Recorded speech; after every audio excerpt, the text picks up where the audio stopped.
Mau badan kurus, udah susah payah diet, tapi kok gak kurus-kurus ya? Wadaw. My bro, my sis, kita ketemu lagi nih dengan topik yang berbeda, dengan sharing yang ceritanya bakal berbeda, gak kalah seru, gak kalah unik, dan yang pastinya selalu ada hal positif yang kita bisa ambil. Mungkin kalian udah bisa tebak tipis-tipis ini bakal sharing apa hari ini. Bener gak bener? Kita anggap aja bener. Udah gak usah banyak cincong, ayo kita langsung mulai aja. SPF, bukan buat kulit, tapi sharing pengalaman FEMS.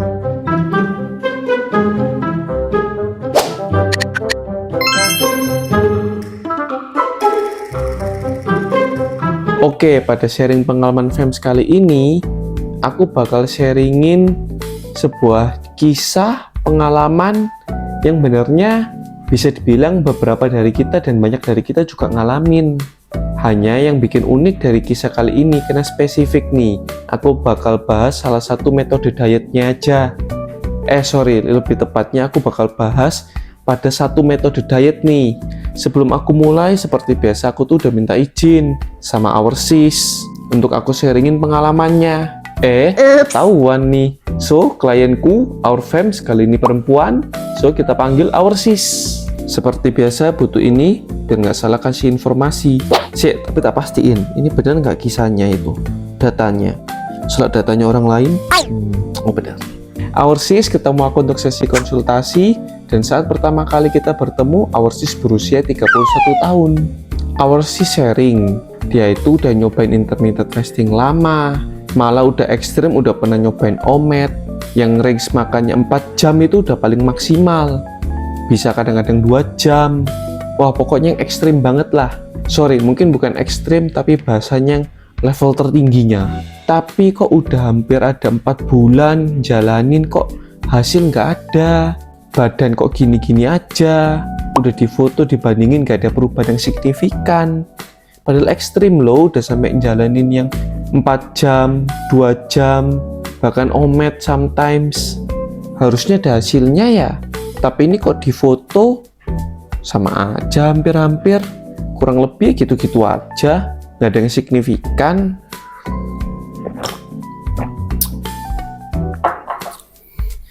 BTW aku potong bentar, yang Mesis lakuin ini bener loh. Sadar nggak?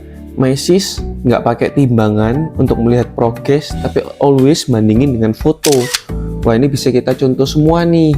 Ini yang hal yang tepat. Bukan aku nggak setuju buat menyimpulkan kita berhasil atau nggak menurunkan berat badannya dengan data dari timbangan, tapi data dari timbangan ini yang bikin nggak valid. Itu kita nggak tahu yang turun ini beneran massa lemaknya doang, atau massa air ada, atau massa otot juga ada yang turun atau naik atau apa, kita nggak tahu. Ini kalau kita bahas timbangan biasa, bukan timbangan sakti yang ada di gym-gym. So kan nggak jelas ya. Coba aja kalian lari 1 jam full deh, pakai baju sauna. Terus selesai itu, jangan minum dulu, lap-lap semua, timbang, pasti turun. Lumayan tuh turunnya. Nah, itu yang bikin aku lebih prefer pakai foto. Bukan jangan nimbang, boleh buat lihat progres jangka panjangnya. Misalnya untuk 3 bulan sekali, 2 bulan sekali, it's okay. Atau basically sebulan sekali nimbang lah, udah itu gak apa-apa. Bagus kok. Kalau foto mungkin bisa seminggu sekali, 2 minggu sekali, atau mau buat setiap hari, jadi kayak time lapse gitu. Boleh. Motivasi dan kenang-kenangan tuh. Oke, kita balik lagi ke our sis. Seperti biasa, aku always ada pengecekan tinggi badan, berat badan, bla bla bla. Kemudian juga kalau memungkinkan dan ada waktu luang, aku juga pengecekan kondisi fisik, postur, mobility, strength, dan bla bla bla. Buat jadi senjata tambahan buat our sis bisa dapetin goalnya lah. Setelah semua datanya aku dapetin, aku cek ternyata persentase massa lemaknya our sis tuh di 36%. Untuk usia yang 31 tahun itu memang termasuk yang tinggi kadar lemaknya. Even belum sampai obesitas, tapi itu udah tinggi. Ya memang kelihatan dari fisiknya our sis tuh berisi sih memang. Berisi yang, maaf banget our sis yang cabi-cabi gitu, hanya memang belum yang sampai gede itu enggak. Nah, terus kita cari nih akar masalahnya supaya kita bisa temuin solusinya. Sebelum kita memulai sesi konsultasi, pas di 3 minggu sebelumnya itu our sis memang udah sempet chat-chat sama aku, sharing-sharing. Sebelum kita sesi konsultasi, aku udah pesen, tolong 2 minggu sebelum kita mulai sesi konsultasi dicatat tuh makannya apa aja, di jam berapa, jendela makannya berapa jam, makannya apa aja, termasuk harinya juga itu. Nah, fungsinya apa? Kalian ikutin dulu. Jadi, saat kita ketemuan untuk konsultasi, udah ada nih aku datanya, di-share sama our sis. Ini, selama 2 minggu sebelumnya nih. Terus aku cek, benernya termasuk disiplin, bener. Our sis ini ngelakuin itu paling jam makan yang paling luas, paling lama itu 4 jam loh di intermittent fastingnya. Bahkan ada 2 hari dia ngelakuin omet, mungkin kena sibuk atau apa kita nggak tahu. Dari sisi itunya bagus, disiplin. Nah, tapi ada problemnya nih. Problemnya tuh di sini. Nah, ini ketemu akar masalahnya. Kalau dilihat dari makanannya our sis, makan apa aja. Misal nih, di hari Selasa ini range makan 2 jam, jendela makan, makannya itu ada rawon, nasi campur, ada es krim, roti, masih nyemil chips, pizza 2 slice, nyemil kue-kue basah. Loh, banyak nemen ini ya, 2 jam makan sebanyak itu baru di hari Selasa tuh. Terus pas kita coba ambil yang contoh hari Jumat pas ometnya ini, memang dia omet 1 meal a day, tapi sekali omet itu bisa dibilang ini porsi makan sehari disikat dalam sekali, bahkan lebih-lebih. Ada nyemilnya, mie instan versi jumbo, ada nasinya, masih ada menu ini. Jadi bener-bener sehari makan bahkan lebih dikumpulin jadi satu buat omet 1 meal a day. Kuat juga nih perutnya our sis. Ya dalam tanda kutip mukbang lah kasarannya. Dan ini bukan sesekali kayak tadi dari Selasa, hari Jumat, tapi memang terjadi tuh setiap hari kayak gini, tanpa ngatur makro mikronutrisi yang seimbang tuh bagaimana, asupan kalori yang baiknya, yang sesuainya itu bagaimana. Bener-bener makan aja di jendela makan, tapi dipos-posin makannya. Hajar, udah seharian gak makan, saatnya makan.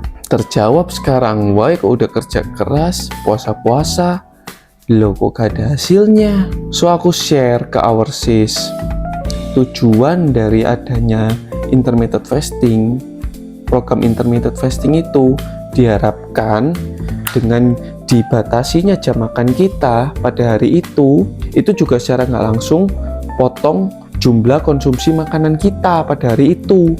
Kena jamnya kepotong nih, kasarnya gini, ini misalnya 1 hari full makan, ya kan? Kalau misalnya aku batasin jam makannya cuman di sini, diharapkan yang ini kan akhirnya hilang, nggak makan, ini doang kita makan nih, ya kan? Ini hilang nih, jadi tinggal ini doang. Otomatis asupan kalorinya kita yang masuk ke tubuh kita ini berkurang, asupan karbohidrat gulanya berkurang dengan metode intermittent fasting tadi itu, dengan metode pembatasan jam makan tadi itu. Benernya itu konsep dasarnya intermittent fasting.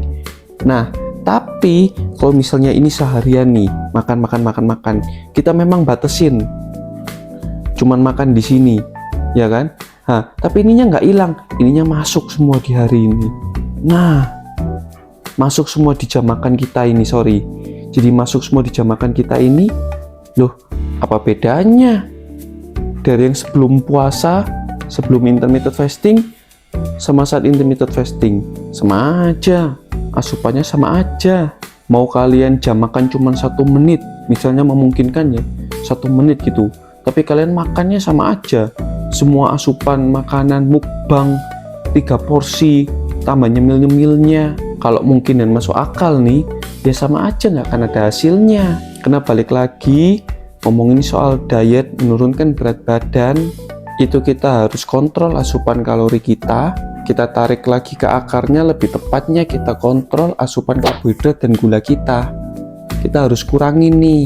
Tujuan nguranginnya supaya tubuh kita mau pakai lemak kita yang ada di tubuh kita ini, yang bikin kita gendut dan dibilang orang jelek ini, agar dipakai jadi sumber tenaga.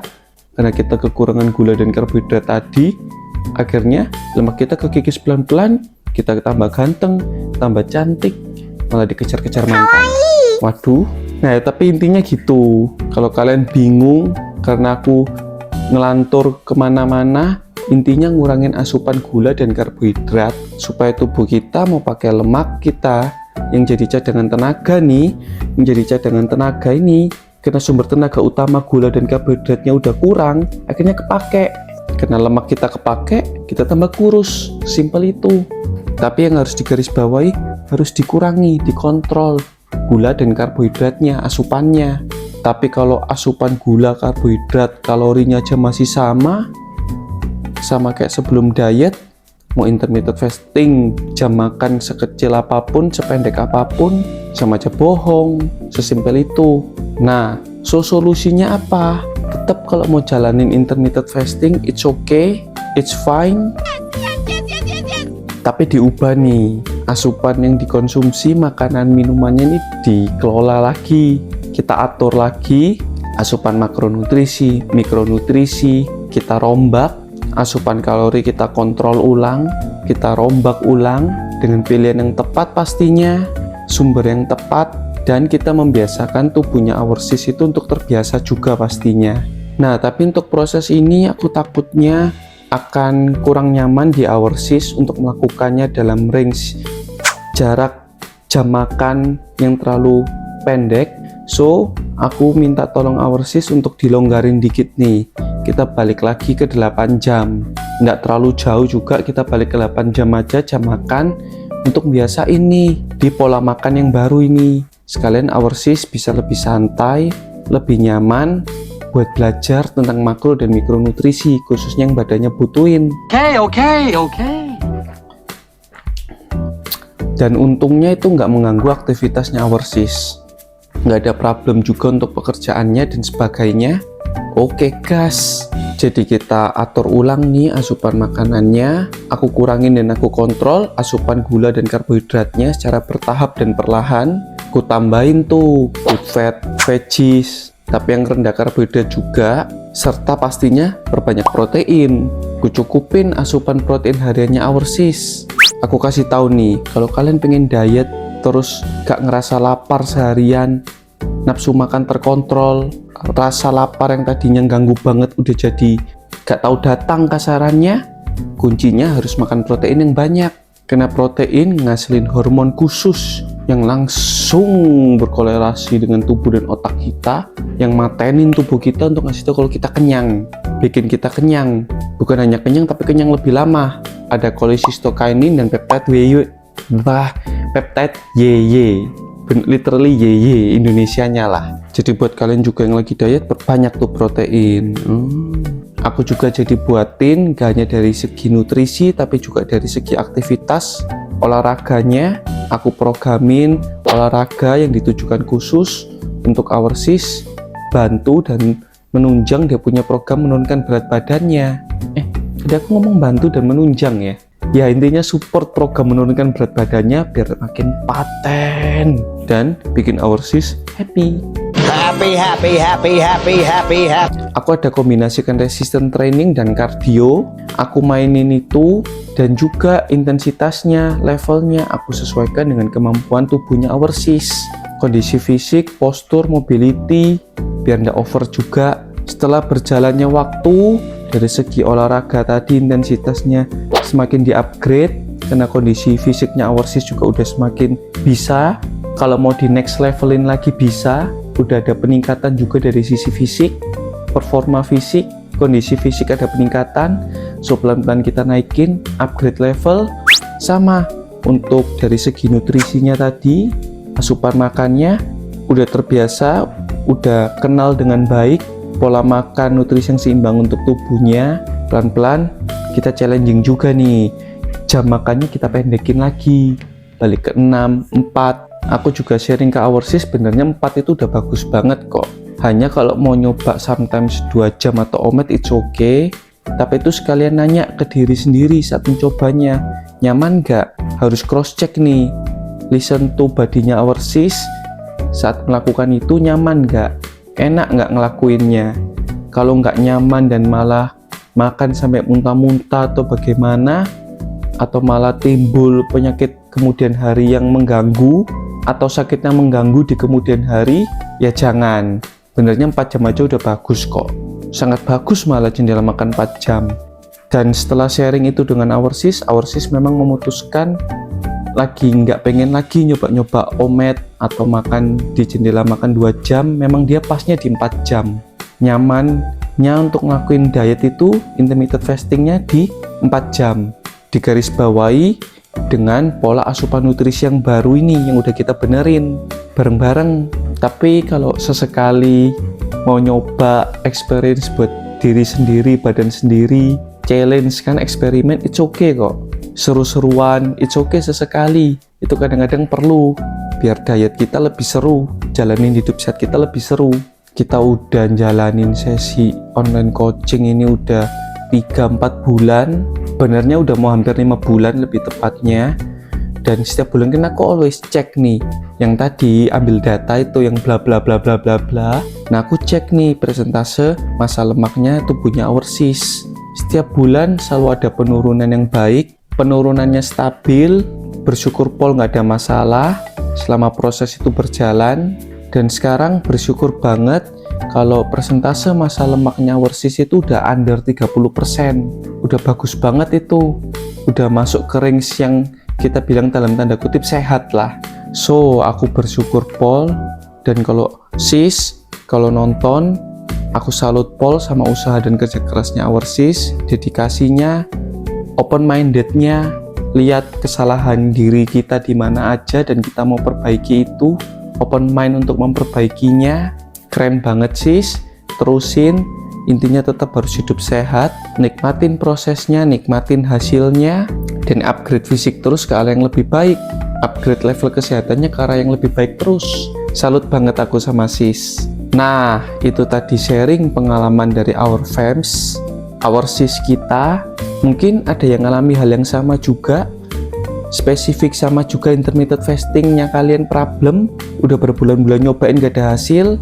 Coba koreksi hal yang sama kayak yang aku sharing di video kali ini. Siapa tahu aja sama, dan siapa tahu juga dengan koreksi bisa bantu kalian biar intermittent fasting kalian, progres menurunkan berat badan kalian bisa ada hasilnya nih. So as always, aku selalu harap video ini bisa bermanfaat buat kalian. Pengalamannya our fams yang aku sharing bisa ada hal positif yang bermanfaat buat my bro my sis lainnya. Jangan lupa subscribe, like, dan share ke orang yang kalian sayangi. Kita ketemu lagi minggu depan ya. Ciao.